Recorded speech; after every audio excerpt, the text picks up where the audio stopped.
Hey y'all, happy Tuesday.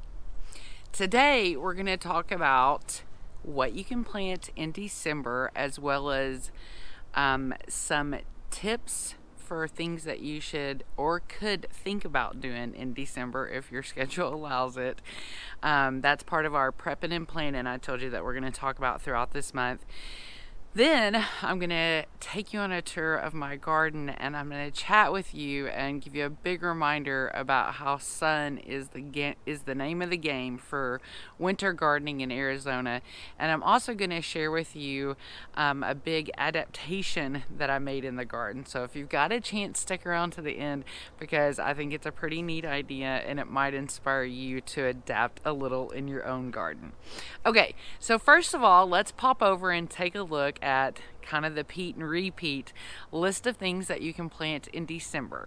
At the top of the list, we've got globe artichoke from transplant, arugula, beets, bok choy, broccoli, cabbage, carrots, cauliflower, cilantro, collard greens, dill, eggplant on the 15th, fennel, bulb and herb, green onions, kale, lettuce, head and leaf, leek, mint, mizuna, mustard, oregano from transplant, parsley, thyme, parsnip, peas, peppers on the 15th, radish, spinach, Swiss chard, tomatoes on the 15th, and turnip. Flowers, we've got baby breath, black-eyed Susan, carnation, dianthus, English daisy, forget-me-not, geranium, gloriosa daisy, lobelia, nasturtia, nemesis, narembia, ornamental cabbage, ornamental kale, pansies, petunia, poppy, primrose, snapdragon stock, strawflower, sweet alyssum, sweet peas, verbenas. I hope you're still inspired to continue to plant a couple more things, because again, if you continue planting now in succession, then you should start,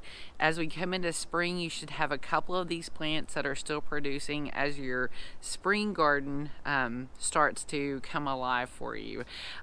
So speaking of spring garden, I want to talk to you a little bit about planning and prepping. I really think that December, again, if time allows and money allows and all the things in the world align for you, I really think that this is the best time to think about where your garden's going to be at, what you're going to want to be doing in your garden. Are you going to put in new beds? Are you going to put in new bags? And if you are, I want you to start thinking about when you're going to do that. And if, again, at all possible, because life is how life is, and if you hear this or see this video any time between now and February, this advice holds true. But go ahead and get those new bags or beds established as quickly as you can, because I've learned from experience. I make up my soil and I can throw a plant in it, and will it do okay? Will it do good? It will do good. But what I know is that my bags that have been around and that have a lot of microorganisms in them, a lot of life in that soil, I know that those plants jump off even quicker than the soil that I just made. There's just something about that compost settling, getting to its best point for your plant. Don't try not to make a mistake like me.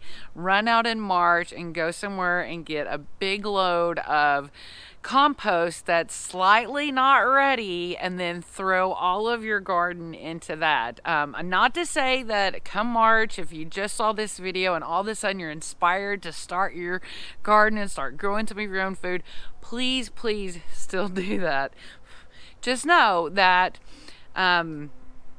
your best years or your best time with your soil is going to be after the time that the soil has had a little bit time to kind of begin its life as soil. So I really want you, as far as planning and prepping, to consider your plans and how you can go about executing that preparation, hopefully in December, and whatever you can do in January, because in January is when we're going to want to start our starts for our spring and summer crops. And a lot of us, are crazy, and we'll probably start some of them in December. And you can do that if you've got a way to protect them. I've got my greenhouse, but you can do them inside. There's lots of things you can do. We're not going to go into that right now. But my point is if we go ahead and get our planting and our prepping going for spring and summer, then when it comes to actually planting in that spring and summer garden, we're well ahead of the game. We're not just getting our beds together. We're not just getting things together in our bags. We're actually in motion to have the best success possible. And that's what the most important thing here is lifting up our success level. Not, again, that you're not going to have great success, and I don't want to discourage you at all if you just watch this in March and you get a bag of soil and you put a plant in it. Please keep going, but next year think ahead and think about prepping and planning for your garden in December and in January for the best success in the spring and summer. So let's pop over and check out this sweet little garden tour, and I hope you get to stick around and check out my nifty adaptation that is really winning for me now. So let's check it out.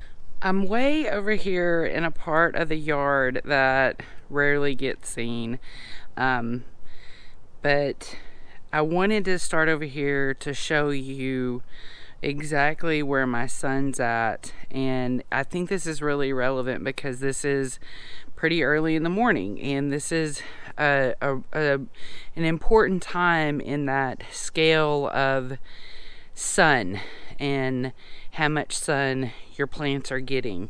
And as we walk in to this side of the yard, you can see where the shadow from my house, even being a flat roof, throws quite a shadow here on the north side of the house. And you can also see this gap kind of in between, like this part of the row and down there where that pepper's at, and that all these plants have been shifted that way. That's because all those plants that were there were really slow moving. But what I found is I tested it. This is another great thing about bags, is I tested it and moved them over this way. And as soon as I did, lo and behold, they just totally took off. And anything that didn't, I knew it was a plant that just wasn't going to do well. So everything from this strawberry that I've been able to, it's made now a third runner here. So this is a new plant. That's a new plant. And when that gets a little bit longer, I'm going to tuck it over there in that part of the bag. So this is my best strawberry. And like I said, everything here and this super good morning sun is extremely happy.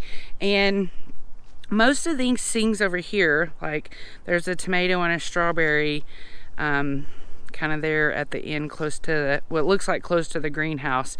Those will get more sun as the day goes on, but the best two spots are really here in this row.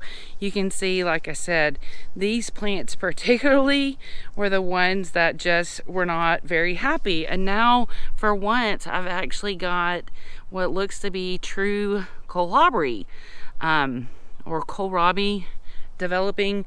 And this is a Brussels sprout that I couldn't get past that until I moved over here. So this is me really reminding you that the key to a fall and winter garden here in the low desert is all about the sun and the penetration of the sun. So you can see now where the angle of my house starts and how this whole row that's in shade really needs to be either shifted somewhere else or shifted over on that side, because everything that's on this side is getting tons of sun. And you can see how happy it is. I mean, all the way down. We'll walk so you'll see.